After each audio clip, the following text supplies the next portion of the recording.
My name is Crystal Almeida, and I am here joining you on this live with another female entrepreneur. Well, female aspiring entrepreneur, a member of the community, a member of the Mom Link community since pretty much day one that we exploded on the Clubhouse app.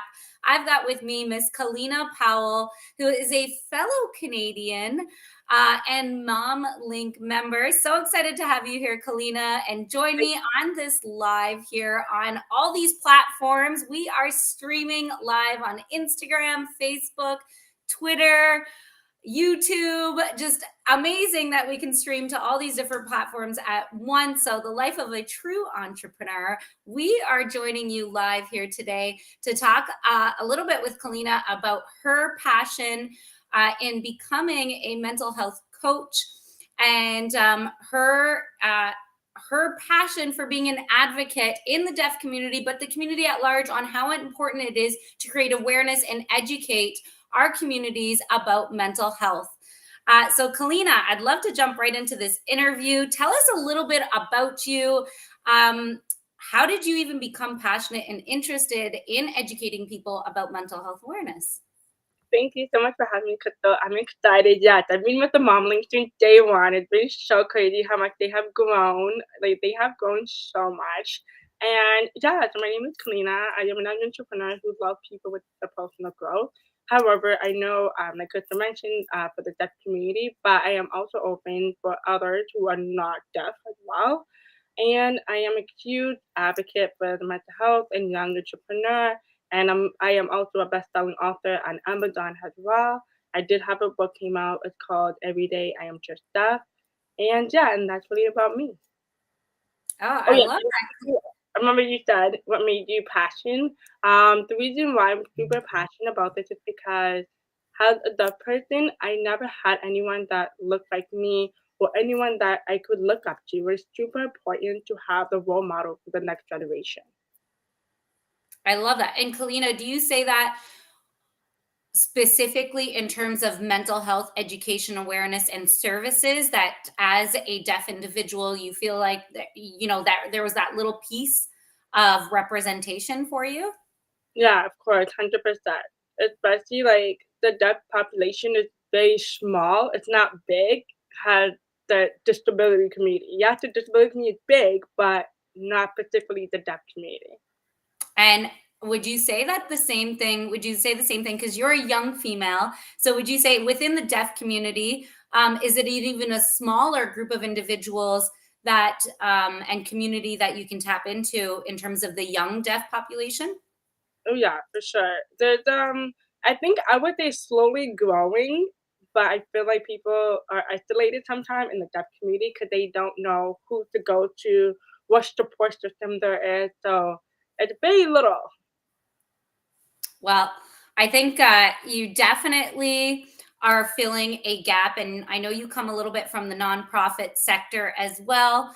And one thing we always talk about is capacity building. And I think you're doing exactly that, is you're filling a hole, you're plugging a need that's oftentimes missed in services that are provided to our community. So kudos to you. I think that's incredible work.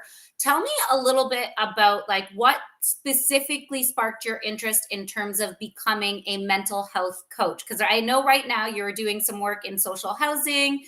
You've done some work in addictions as well. I know your educational background is in that as well, but what made you specifically interested in mental health services and promotion?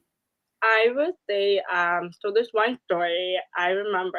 I was a kid. I was like 17 years old. I was working at a big park called Canada's Wonderland, and I had a little boy approach me, and he was deaf too, and he had a hearing aid, and we were talking, and his mom came to me and she said, "The fact that you showed your hearing aid definitely did give my son a lot of boost." And she said, "I feel like you will make a difference just by doing that."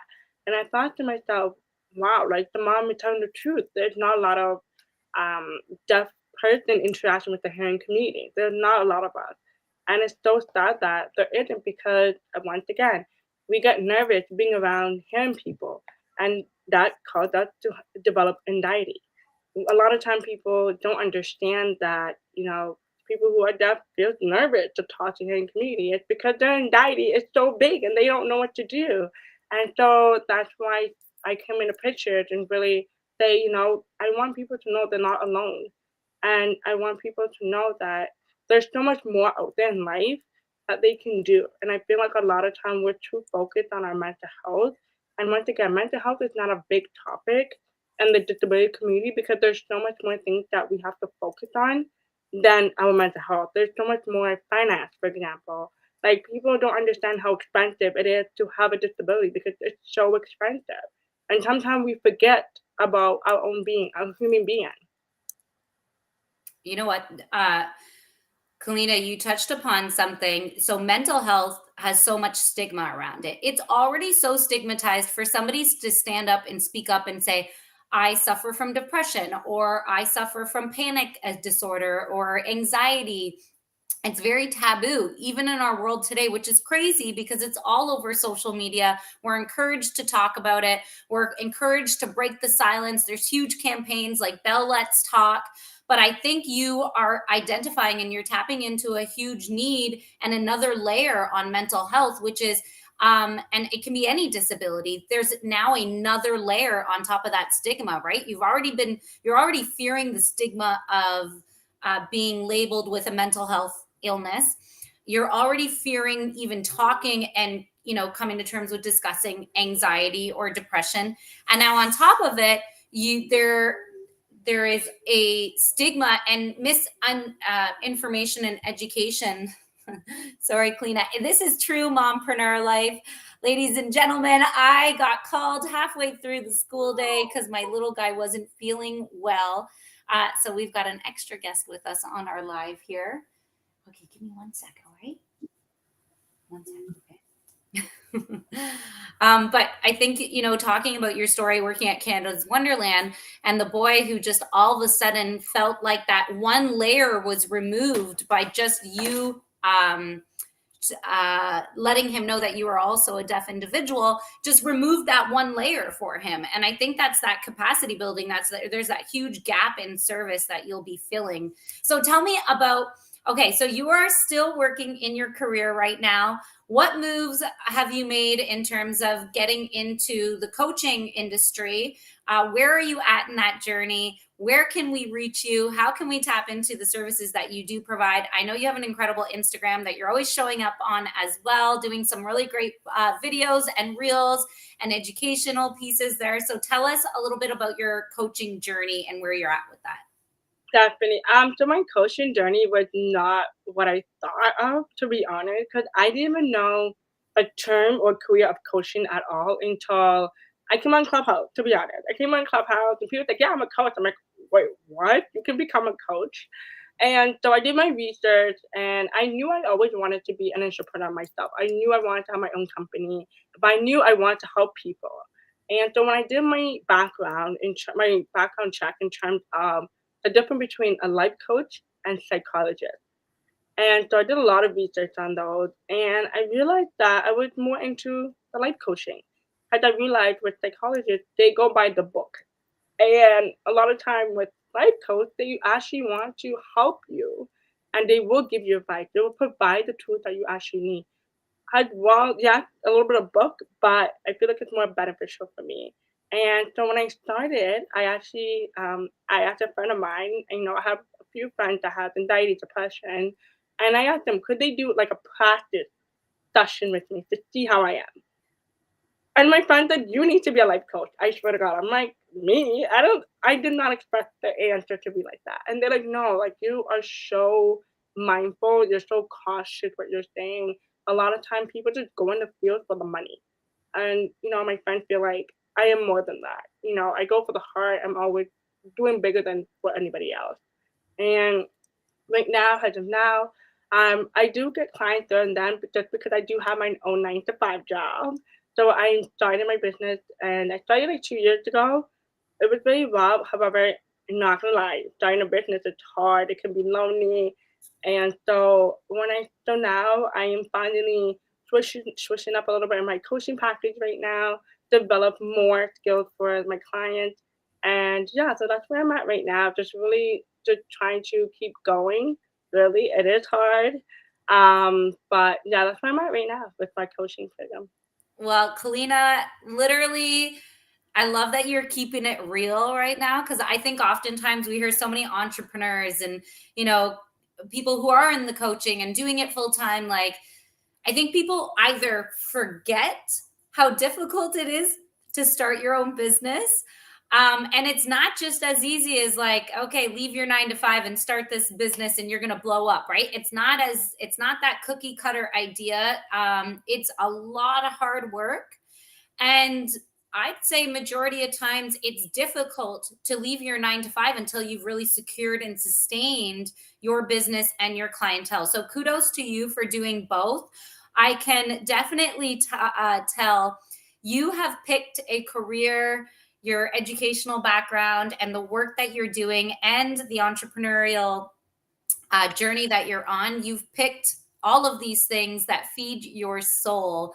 Not necessarily your belly. There's a saying we say in the nonprofit sector, like it feeds your soul, not necessarily your belly, meaning it's not the most lucrative position, but I can tell you're passionate about it. And you know what? I will say one thing I know for a fact in entrepreneurship and building the business of your dreams, those who I've seen extremely successful, it's because they are so passionate, they are clear on their purpose, their why, and that is what drives their success. So I see that with you, Kellina. I see that you're passionate about, paying it forward, working in and coaching people around mental health, breaking stigma, creating some awareness around mental health, and then also working with a marginalized population, which is extremely important. So, Kellina, I have some questions around, working with, so you work with both the deaf and hearing community.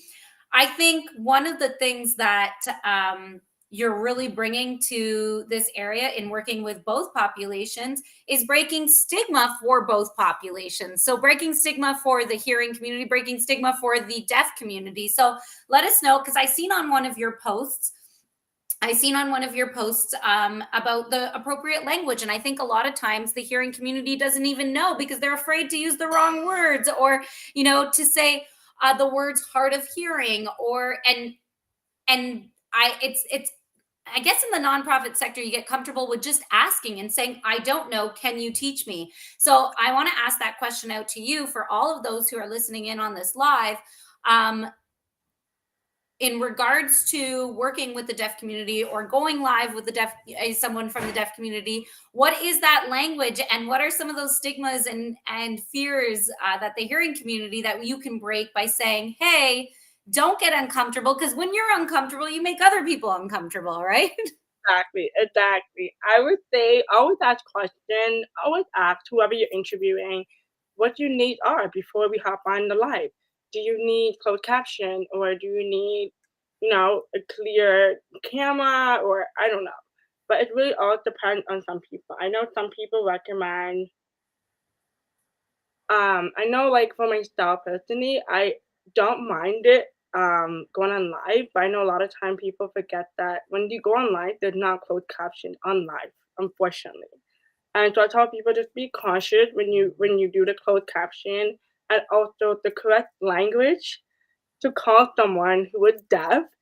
Do not say hearing impairment because it's very inappropriate. It's basically saying that you're hearing and dumb. That's from what the community told me. I don't know. That's what they said to me. I am so used to that term myself, and I was like, "Oh, really?" So then I said, "Okay, you know what? It's for the deaf community." They said, "Don't call them that," and I said, "Okay, we'll do that. We'll break that with spread awareness to people." And so, but yeah, that's the biggest thing that a lot of people have. Well, and that's a huge even learning piece for me right now, and asking the questions about the technical side of things. And I think that goes for anybody we're interviewing as well, right? We never know. And just like mental health, so, and this kind of like is perfect to bring to light, because even in the mental health field, if you are interviewing or if you're working with somebody virtually, you want to be able to ask these questions, because you always don't want to have any technical or language barriers or whatever it is, getting in front of the work that you're trying to do. So that's a great tip that you just shared with everybody, Kellina, and asking those questions before you go live and asking those questions before you get on that coaching call. And I'm sure that's what you do in your line of work as well, is making sure that you're meeting the person where they're at, with how they're comfortable, with the technical, needs being met by asking those questions before you jump on that call. So I love that information. Thank you for sharing that. And then let us know, Kellina, are you actively taking on clients right now, and where they can reach you, and how can they get in contact with you? Definitely, I am taking clients right now since I do have more space and more time for extra clients now. However, you do need to be between the age of 15 and 35 years old. I'll be working with you one on one. There's no group session, and you can all reach me at my Instagram, which is DeathQueenBoss, or my website, KellinaEmpowerment.com.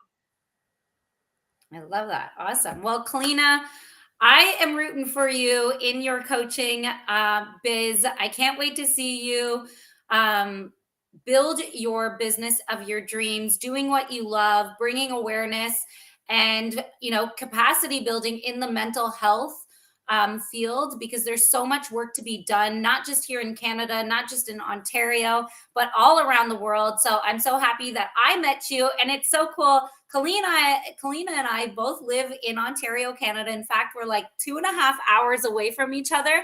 But believe it or not, we met on a social audio app. It's a global app, and through the Mom Link community. And I'd have to say, Kellina, 80% of the Mom Link community is American.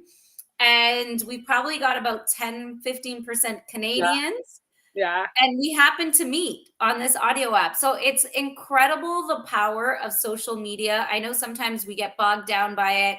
It's a huge contributor sometimes to our mental health issues that people do face in the world, but sometimes it does find a unique way of uh, finding like-minded female entrepreneurs. And I encourage you, if you're listening in on this live, you definitely should be finding other like-minded female entrepreneurs, not doing entrepreneurship alone, being a part of community like the Mom Link, and getting on lives and collaborating, just like myself and Kellina did here today. You get to know each other. You get to know how you can support each other. You get to know how to tap into each other's networks and really tap into the broader community, because at the end of the day, especially in mental health, nobody is immune to mental health issues. Nobody